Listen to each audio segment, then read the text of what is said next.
नमस्कार, आप देख रहे हैं न्यूज 18। मैं हूं आपके साथ मेनका चौधरी। आज पीएम मोदी ने लाल किले से अपने संबोधन में साफ कहा कि सेक्युलर सिविल कोड वक्त की मांग है। देश का एक बड़ा वर्ग मानता है कि देश में अभी जो सिविल कोड लागू है वो एक कम्युनल सिविल कोड है। इसमें बदलाव की जरूरत है और आने वाले वक्त में इसमें बड़े बदलाव के उन्होंने बड़े संकेत दिए हैं, जिसके बाद कम्युनल और सेक्युलर सिविल कोड पर सियासत भी शुरू हो चुकी है। देखिए ये रिपोर्ट।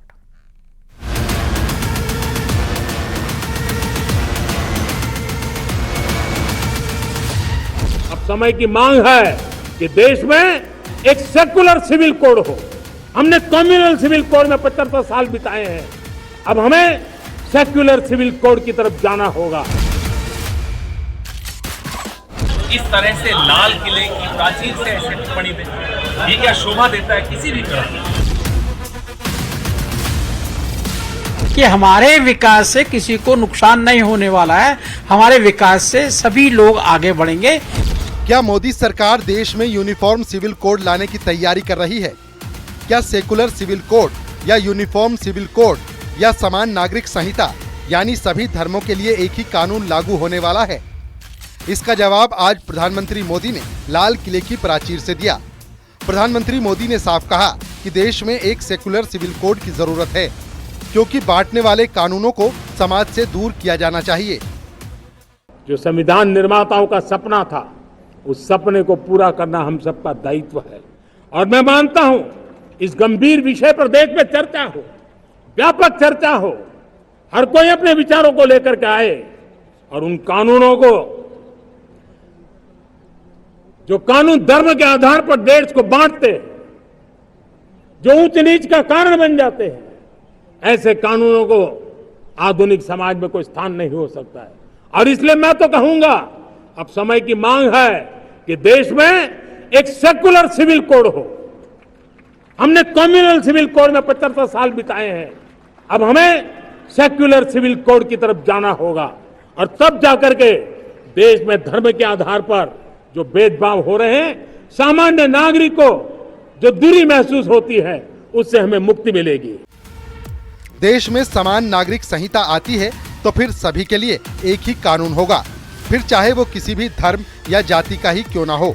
आसान भाषा में कहें तो एक देश एक कानून, क्योंकि अभी शादी, तलाक, गोद लेने के नियम, उत्तराधिकारी, संपत्तियों से जुड़े मामलों के लिए सभी धर्मों में अलग अलग कानून हैं। ऐसे में पीएम मोदी के बयान पर राजनीति भी शुरू हो चुकी है। क्या प्रधानमंत्री को जो संविधान की शपथ लेते हैं शोभा देता है, आज के पवित्र दिन बाबा साहब अंबेडकर के खिलाफ इस तरह से लाल किले की प्राचीर से ऐसे टिप्पणी दे, ये क्या शोभा देता है किसी भी तरह? हिंदू रिफॉर्म कोड बनाया था, उसके खिलाफ वो आज बोल रहे हैं, लाल किले की प्राचीर से बोल रहे हैं। किसी देश के प्रधानमंत्री को जो संविधान की शपथ लेते हैं इस तरह की टिप्पणी शोभा नहीं है। वो कम्युनल सिविल लॉ है। स्वतंत्रता सेनानियों के बनाए हुए कानून को कम्युनल सिविल लॉ बताना ये बहुत ही दुर्भाग्यपूर्ण है। 10 साल से मोदी जी की सरकार है, पहले दिन से वो बात कर रहे थे कॉमन सिविल लॉ को लाएंगे, तो ले क्यों नहीं आए? उनकी हिम्मत तो ले आए, उनको उस पर रोक कौन था? उनको कर लेना चाहिए था। लेकिन कुछ करने के बजाय सिर्फ बोलते जाना, ये मोदी जी की आदत है। दरअसल समान नागरिक संहिता का मुद्दा मोदी सरकार के टॉप एजेंडे में रहा है।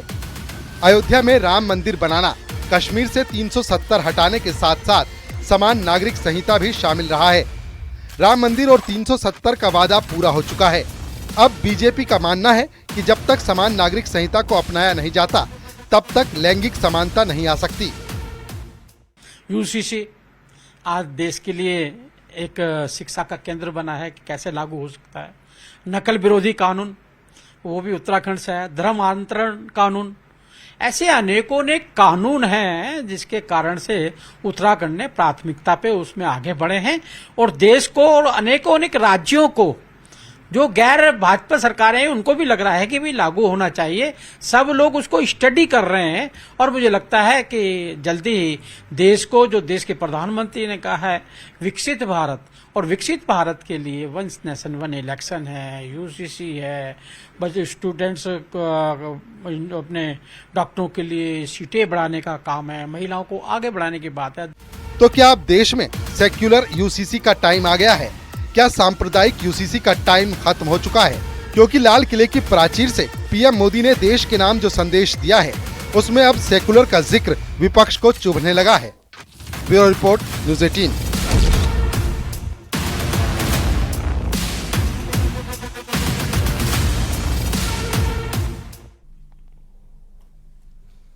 और सेक्युलर सिविल कोड के अलावा पीएम मोदी ने महिलाओं के खिलाफ अपराधों पर गंभीरता से और जल्द जांच की बात कही। उन्होंने अपराधियों के मन में डर पैदा करने पर भी जोर दिया। साथ ही राज्य सरकारों से महिलाओं के खिलाफ होने वाले अपराधों पर गंभीर होने के लिए कहा। उन्होंने समाज में अपराध के साथ साथ सजा पर भी चर्चा की बात कही। लाल किले से फिर बार एक अपनी पीड़ा व्यक्त करना चाहता हूं। एक समाज के नाते हमें गंभीरता से सोचना होगा कि हमारी माताओं, बहनों, बेटियों के प्रति जो अत्याचार हो रहे हैं, उसके प्रति देश का आक्रोश है, जन सामान्य का आक्रोश है। इस आक्रोश को मैं महसूस कर रहा हूं।